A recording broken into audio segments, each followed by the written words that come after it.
12.3 내란에 가담한 혐의 등으로 기소된 박성재 전 법무부 장관 재판이 오늘 본격적으로 시작됐습니다. 본인 확인하겠습니다. 먼저 성함이 어떻게 되십니까? 박성재입니다. 네, 직업이 어떻게 됩니까? 현재는 무직입니다. 내란 특검은 12월 3일 밤 윤석열 전 대통령이 가장 먼저 박 전 장관을 대통령실로 불렀고 박 전 장관이 윤 전 대통령, 김용현 전 국방장관과 계엄 조치 사항을 논의한 뒤 계엄과 관련한 지시가 담긴 문건도 받았다고 주장했습니다. 피고인은 위 문건을 수령하고 기타 윤석열의 구두 지시를 메모하는 등 윤석열의 비상계엄 관련 지시를 적극적인 태도로 수명하였습니다. 사건을 맡은 곳은 윤 전 대통령의 비상계엄을 12.3 내란으로 규정하고 한덕수 전 국무총리에게 징역 23년을 선고한 이진관 재판부. 한 전 총리 1심 선고 때 박 전 장관의 역할에 대해서도 어느 정도 판단을 내린 바 있습니다. 피고인은 대적진실에서 박성재, 이상민과 논의하여 헌법과 관련 법령을 검토한 결과 비상계엄 선포를 위해서는 국무회의 심의란 요건을 갖추어야 하고 의결사항이 아닌 심의사항이라는 것을 재차 확인하였습니다. 그래서인지 박 전 장관 측은 계엄의 위법성 자체는 부정하지 않으면서 계엄을 반대했지만 설득에 실패했다. 헌정 질서에 혼란을 야기해 매우 송구하고 심한 자괴감을 느낀다고 해명했습니다. 윤 전 대통령과의 선긋기에 나선 겁니다. 피고인과 이상민 전 행정안전부 장관 등이 헌법조문을 찾아보고 한덕수 전 총리 등에게 이를 알려준 것이지 결코 윤석열 전 대통령의 비상계엄 선포 행위를 정당하기 위해 형식적으로 국무회의라는 형식을 취하기 위해서 국무위원들을 부를 동사 아닙니다. 이른바 법조 4인방의 계엄 다음 날 삼청동 안가 회동을 두고 위증한 혐의로 기소된 이완규 전 법제처장의 재판도 함께 열렸는데 이 전 처장 측은 특검의 수사 범위에 해당하지 않는다면서 공소 기각을 주장하고 위헌법률 심판 제청도 신청했습니다. MBC 뉴스 고승우입니다.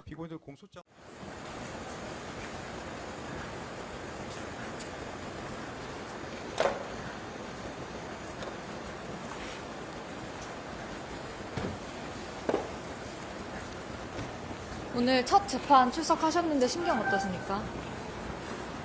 법정에서 저의 입장을 충실하게 잘 설명하도록 하겠습니다. 혐의 부인하시는 입장 그대로실까요?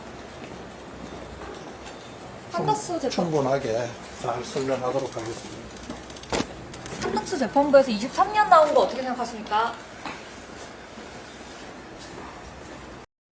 한덕수 전 국무총리에게 특검의 구형을 뛰어넘는 중형이 선고되면서 이제 시선은 내란에 가담한 혐의를 받고 있는 다른 국무위원들의 재판으로 옮겨가고 있습니다. 재판부는 내란 중요 임무 종사로 인정되는 행위에 국무위원 부서 외관 형성 관련 행위와 주요 기관 봉쇄 계획 및 특정 언론사 단전 단수 조치 관련 지시 이행 방안 논의를 포함시켰습니다. 이는 내란 중요 임무 종사 혐의로 재판을 받고 있는 박성재 전 법무부 장관과 계엄 주무부처 장관이기도 했던 이상민 전 행정안전부 장관의 혐의 내용과 겹치는 부분입니다. 그런데 재판부는 국무회의 참석자들로부터 서명을 받아야 한다는 논의를 이 두 사람이 시작했다고 판단했습니다. 박성재와 이상민이 참석자 서명을 받아야 한다는 취지로 논의한 뒤 강의구에게 국무위원 서명을 받도록 준비해달라고 요청하는 것을 피고인이 지켜보았고 한 전 총리와 박 전 장관, 이 전 장관이 계엄이 합법적인 것처럼 외형을 꾸미려는 과정에 관여한 것으로 판단한 겁니다.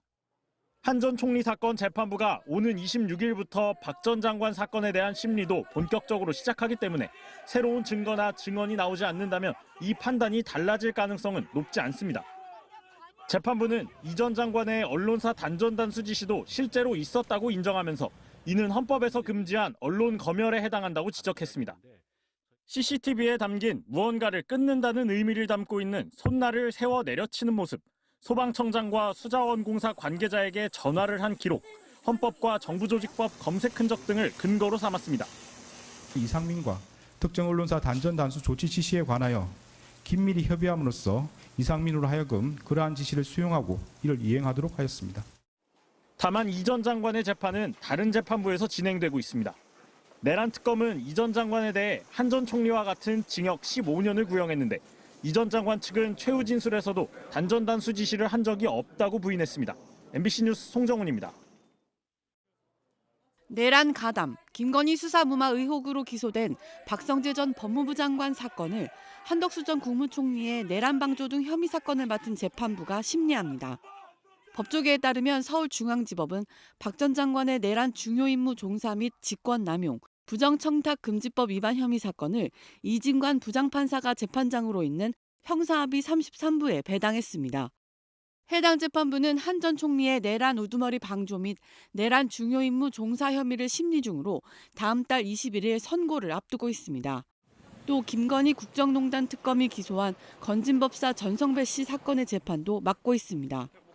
박 전 장관은 계엄 선포 이후 법무부 실국장 회의를 소집하고 합동수사본부 검사 파견 검토, 교정시설 수용 여력 점검 지시 등 윤석열 전 대통령의 내란 범죄에 가담한 혐의로 지난 11일 재판에 넘겨졌습니다. 김건희 씨로부터 부적절한 청탁을 받고 서울중앙지검이 수사 중인 명품 가방 수수와 도이치모터스 주가 조작 사건을 무혐의 처분하도록 영향력을 행사한 혐의도 있습니다. 헌법재판관 미임명, 부실검증 혐의로 재판에 넘겨진 한덕수 전 총리와 최상목 전 경제부총리, 김주현 전 대통령실 민정수석 등 사건, 안가회동 허위증언 혐의로 재판에 넘겨진 이완규 전 법제처장 사건도 같은 재판부에 배당됐습니다. 이진관 부장판사는 지난달 19일 열린 한덕수 전 국무총리의 내란 우두머리 방조 등 사건 재판에서 방청석에 앉아 소란을 피웠던 김용현 장관 측 변호인 권우현 이하상 변호사에 대해 법정질서 위반으로 감치 15일을 선고했습니다. 당시 변호사들이 인적 사항을 밝히지 않아 서울구치소 수용이 무산됐는데 석방된 두 변호사가 유튜브 채널에 출연해 이진관 재판장을 비속어를 써가며 비난해 논란이 일기도 했습니다. 그 후 변호사들이 감치 선고에 불복해 항고했으나 기각된 바 있습니다. 지난 2월 4일 윤석열 전 대통령이 갑자기 서울중앙지법에 구속을 취소해달라고 청구했습니다. 법률 대리인이자 40년 직위로 알려진 석동현 변호사는 탄핵 기각을 전제로 직무 복귀를 위해 구속 취소를 해야 한다고 주장했습니다.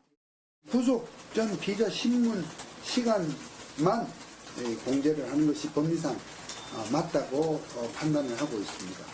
시간 분 단위까지 정확히 계산하기는 어렵지만 날수 기준으로 보면 1월 25일을 넘겨서는 안 된다는 것이 구속 취소 결정이 내려지기 전인 2월 26일 석 변호사가 당시 박성재 법무부 장관에게 카카오톡과 텔레그램 메시지를 연달아 보냅니다. 재판부에 윤 전 대통령의 구속 취소를 요청하는 청원서가 담긴 메시지였습니다. 그런데 박성재 전 장관이 실제로 국무위원들을 상대로 구속 취소 청원서 제출을 추진한 것으로 조사됐습니다. 석 변호사로부터 연락을 받은 같은 날 저녁, 유인촌 당시 문체부 장관이 국무위원들이 모인 걸로 추정되는 단체 대화방에 메시지를 남깁니다. 유 전 장관은 박성재 장관께서 대통령님의 구속을 풀어달라는 국무위원들의 탄원서를 재판부로 보내면 좋겠다는 의견을 주셨다며 보시고 의견을 달라고 말합니다. 박 전 장관은 당시 국회 탄핵소추로 직무가 정지된 상태였습니다. 내란 특검은 박 전 장관이 헌재 탄핵심판 과정에서도 윤석열 전 대통령 측과 긴밀히 소통한 정황도 확인했습니다. 박성재 전 장관이 휴대전화에서 증인 홍장원에 대한 반대 신문 사항이라는 문서를 다운로드받은 사실을 파악했기 때문입니다. 특검은 박 전 장관이 윤 전 대통령 측에 홍장원 전 국정원 1차장에 대한 신문 사항을 미리 전달받고 이를 바탕으로 윤 전 대통령의 탄핵 심판 변론을 도운 건 아닌지 의심하고 있습니다.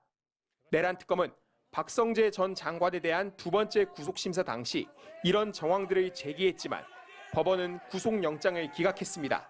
내란 특검은 이번 주 박 전 장관을 불구속 상태로 재판에 넘길 계획입니다. MBC 뉴스 김지성입니다.